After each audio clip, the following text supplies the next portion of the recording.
लोगों की मुसीबत बढ़ा दी है। लोगों को सांस लेने में तकलीफ हो रही है, लोगों के फेफड़ों में दिक्कत हो रही है, लोगों के गले में जो है दिक्कत हो रही है। ये बड़ी खबर आप तक पहुंचा रहे हैं जो इस बीच सामने आ रही है। तो लोगों को सांस लेने में तकलीफ हो रही है। दिल्ली एनसीआर में पॉल्यूशन जो है एक बार फिर से बढ़ता हुआ नजर आ रहा है और जिस तरीके से पॉल्यूशन लेवल बढ़ा है उस वजह से लोगों को परेशानियां हो रही हैं और स्मॉग की चादर जो है वो इस वक्त देखने को मिल रही है। दिल्ली में AQI लेवल जो है खतरनाक स्तर पर लगातार बना हुआ है। लगातार दिल्ली के कई क्षेत्रों में 300 के पार एयर क्वालिटी इंडेक्स बना है, कुछ जगहों पर 400 और 500 भी एयर क्वालिटी इंडेक्स बना हुआ है। इस बीच 3 तस्वीरें आपकी स्क्रीन पर है, इंडिया गेट, एम्स, गुरुग्राम की तस्वीर। और इन तीनों तस्वीरों में देख सकते हैं आप किस तरीके से जो विजिबिलिटी है वो 100% नहीं है, किस तरीके से विजिबिलिटी लो है स्मॉग की वजह से। और स्मॉग की वजह से लोगों को गाड़ी चलाने में भी दिक्कत हो रही है और आम जनता जिस तरीके से घरों से जब बाहर निकल रही है तो उसे भी सांस लेने में तकलीफ हो रही है, लोगों की आंखों में जलन हो रही है, लोगों के फेफड़े में दिक्कत हो रही है, लोगों के गले में दिक्कत हो रही है स्मॉग की वजह से, पॉल्यूशन की वजह से। और ये तस्वीर आपके स्क्रीन पर है, देख सकते हैं किस तरीके से स्मॉग की एक चादर जो है वो छाई हुई है पूरी दिल्ली एनसीआर पर। और इन तस्वीरों में देख सकते हैं इंडिया गेट की तस्वीर है, किस तरीके से इंडिया गेट जो है वो कर्तव्य पथ से नजर सही तरीके से नहीं आ रहा है। और आमतौर पर आम दिनों में इंडिया गेट जो है क्लियरली नजर आता है, साफ दिखाई देता है, लेकिन आप इन तस्वीरों में देख सकते हैं केवल एक छवि बनी हुई नजर आ रही है। और एम्स में भी आप देख सकते हैं किस तरीके से एम्स की तस्वीरें सामने आई हैं। एम्स में भी पॉल्यूशन लेवल जो है वो बढ़ा हुआ है, किस तरीके से स्मॉग की चादर छाई हुई है। और दूसरी ओर गुरुग्राम में भी पॉल्यूशन जो है बढ़ा हुआ है, जिस तरीके से गुरुग्राम में कई उद्योग हैं उस वजह से भी पॉल्यूशन बढ़ा हुआ है।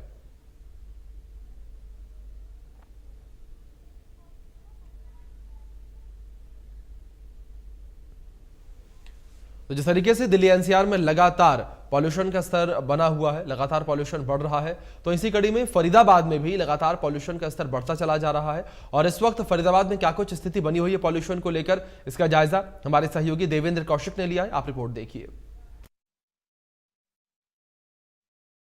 औद्योगिक नगरी फरीदाबाद में पॉल्यूशन का स्तर लगातार बढ़ता हुआ जा रहा है, जिसकी वजह से ये पॉल्यूशन लोगों के लिए परेशानी का सबब बना हुआ है। और अगर ये परेशानी को अगर मैं दिखाऊं तस्वीरों में तो साफ तौर से आप देखेंगे, देखिए आप देखेंगे ये जो पेड़ आपके सामने दिखाई दे रहा है, इस पर जो जमी हुई धूल है ये भी एक पॉल्यूशन की वजह है। और इसके पीछे की जो वजह सड़कों पर उड़ती हुई धूल की वजह से लोगों को PM 2.5 और PM 10 जिस तरह से बढ़ रहा है तो लोगों के लिए काफी परेशानी हो रही है। और आप आसमान में भी देखेंगे तो साफ तौर से अभी सुबह के वक्त जिस तरह से धुंध आपको दिखाई दे रही है, ये धुंध पॉल्यूशन है। और ये पॉल्यूशन में जहरीली जो हवा है ये लोगों के सांसों के जरिए शरीर में जा रही है और उसकी वजह से लोग बीमार भी हो रहे हैं। और ऐसे में हॉस्पिटल में भी OPD बढ़ चुकी है। और अगर फरीदाबाद के आंकड़ों की बात करें तो फिलहाल NIT में 258 पर पॉल्यूशन बना हुआ है जो पुअर श्रेणी में आता है। इसके साथ साथ में सेक्टर 11 में 170 एयर क्वालिटी इंडेक्स है जो मॉडरेट है। इसके अलावा सेक्टर 30 में 214 और सेक्टर 16 जहां हरियाणा पॉल्यूशन कंट्रोल बोर्ड का जिला का दफ्तर है वहां 250 के आसपास पॉल्यूशन का लेवल पहुंच चुका है। तो आप समझिए किस तरह से जो फरीदाबाद के लोग हैं पॉल्यूशन में रहने के लिए मजबूर हैं। हालांकि दावे जरूर किए जा रहे हैं कि पॉल्यूशन का स्तर कम करने के लिए तमाम तरह के उपाय अलग अलग किए जा रहे हैं, टीमों का गठन भी किया गया है और रोजाना मॉनिटरिंग भी की जा रही है। लेकिन उस मॉनिटरिंग के बावजूद भी पॉल्यूशन का लेवल कम होने का नाम नहीं ले रहा है। हालांकि दावा अधिकारियों की तरफ से किया जा रहा है कि इन दिनों में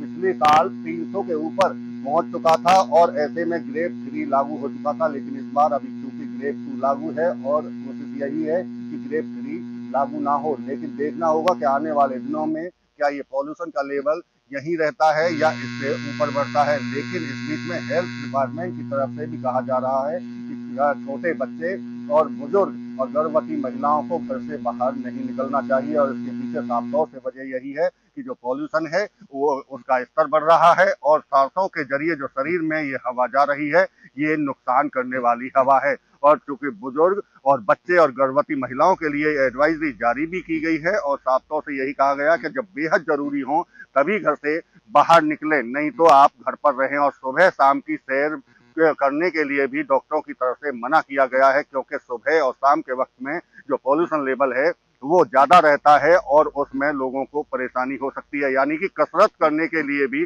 डॉक्टरों की तरफ से मना किया गया है। अब देखना होगा कि आने वाले जो दिन हैं, जैसे जैसे जो सर्दी का मौसम बढ़ेगा, उसमें हवा अगर इसी तरह की खराब रहती है तो लोगों के लिए और ज्यादा परेशानी होगी। फरीदाबाद से देवेंद्र कौशिक, इंडिया। लगातार पॉल्यूशन जो है वो बना हुआ है और जिस तरीके से प्रदूषण का स्तर बढ़ता चला जा रहा है, लोगों को तमाम समस्याओं का सामना भी करना पड़ रहा है। दूसरी ओर सरकारी महकमे के द्वारा तमाम एहतियात बरतने की बातें भी कही जा रही हैं। इस बीच झज्जर से हमारे सहयोगी जगदीप जुड़ गए हैं, उनका रुख कर लेते हैं। जगदीप, सबसे पहले जानकारी आपसे यहाँ पर यही चाहेंगे कि इस वक्त झज्जर में क्या स्थिति बनी हुई है पॉल्यूशन को लेकर, किस तरीके का पॉल्यूशन बना हुआ है, क्या वहां पर पॉल्यूशन का स्तर है? देखिए, आपको बताना चाहूंगा कि झज्जर की अगर बात की जाए तो आज का 320 के आसपास का पॉल्यूशन का स्तर बना हुआ है, जो सुबह के समय में पूरी एक सफेद चादर से ढका होता है।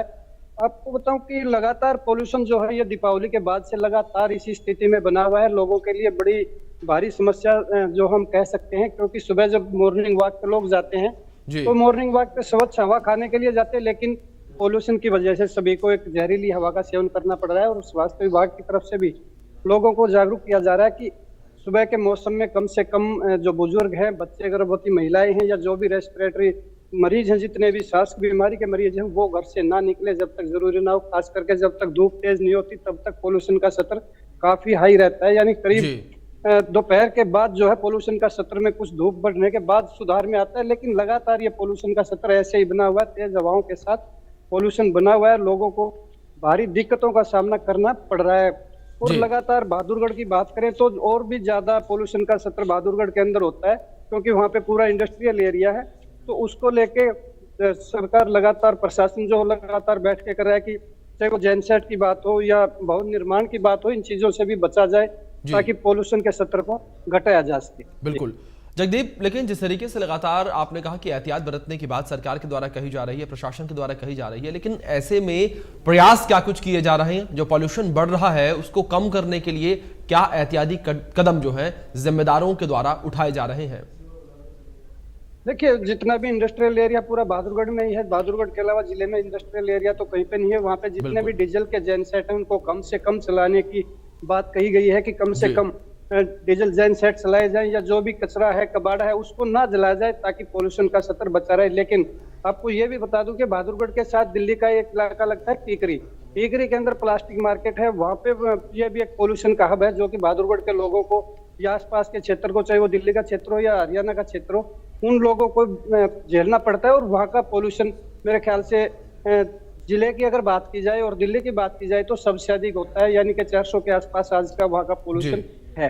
तो कहीं ना कहीं हम इस चीज से बचाव के लिए सिर्फ यही है कि भवन निर्माण सामग्री है, डस्ट वगैरह, इसको ना डाले या इस समय में उसको लेके काम ना करें, या डीजल जेन सेट है या इस तरह की और जो भी हैं व्हीकल्स हैं, डीजल के पुराने व्हीकल्स है, उनका प्रयोग कम से कम करें ताकि इन चीजों से बचा जा सके, पॉल्यूशन का स्तर कम रहे।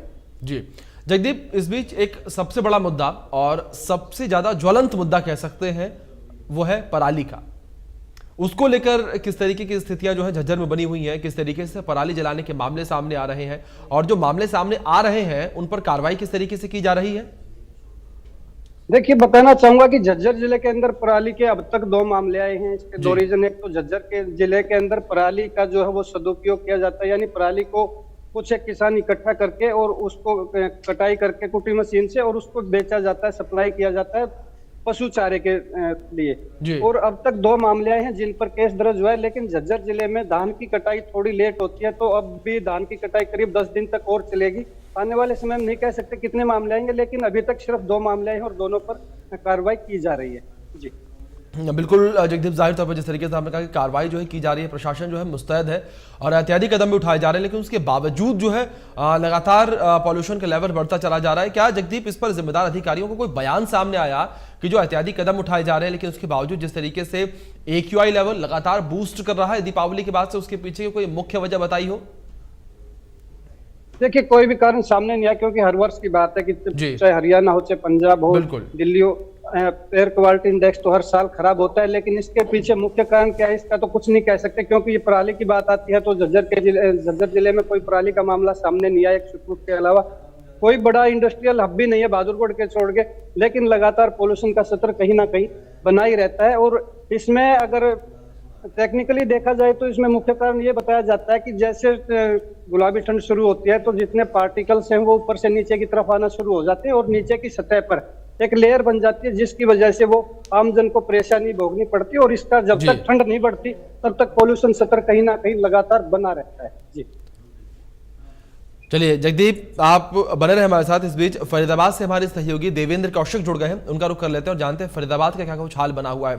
देवेंद्र, मैं आपसे जानकारी लेना चाहूंगा फरीदाबाद को लेकर कि फरीदाबाद की क्या स्थिति बनी हुई है, क्योंकि अगर फरीदाबाद को लेकर बात की जाए तो फरीदाबाद में जो इंडस्ट्री है वो काफी ज्यादा है। इंडस्ट्री की वजह से भी पॉल्यूशन लगातार वहां पर बढ़ा रहता है, अमूमन आम दिनों में भी। लेकिन जिस तरीके से इस वक्त पॉल्यूशन पीक पर है, क्या स्थिति फरीदाबाद में?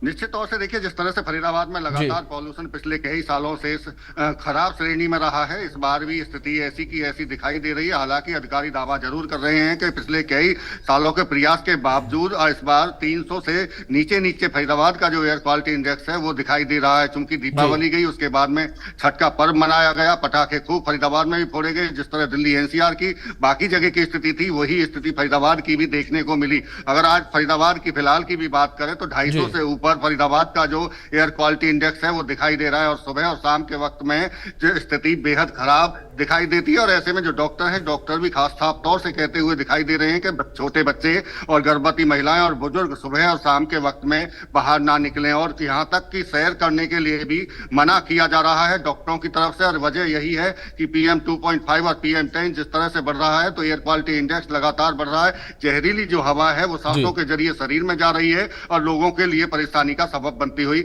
दिखाई दे रही है। तो फरीदाबाद का जो चूंकि औद्योगिक नगरी है फरीदाबाद, तो यहाँ की जो उद्योग हैं वहां से निकलने वाला जो धुआं है वो भी एक पॉल्यूशन की वजह है। टूटी सड़कें और जो वाहन जहां जाम लग रहा है, जाम की स्थिति जहां है वहां भी जो पॉल्यूशन है वो साफ तौर से बढ़ता हुआ दिखाई दे रहा है। फिलहाल मॉडरेट और पुअर श्रेणी में फरीदाबाद का जो एयर क्वालिटी इंडेक्स है वो दिखाई दे रहा है। जी देवेंद्र, इस बीच आपसे मैं ये भी समझना चाहूंगा कि जिस तरीके से पॉल्यूशन का लेवल लगातार बढ़ रहा है, तो बढ़ते पॉल्यूशन को लेकर क्या कुछ एहतियाती कदम जो है उठाए जा रहे हैं फरीदाबाद में जिम्मेदारों के द्वारा?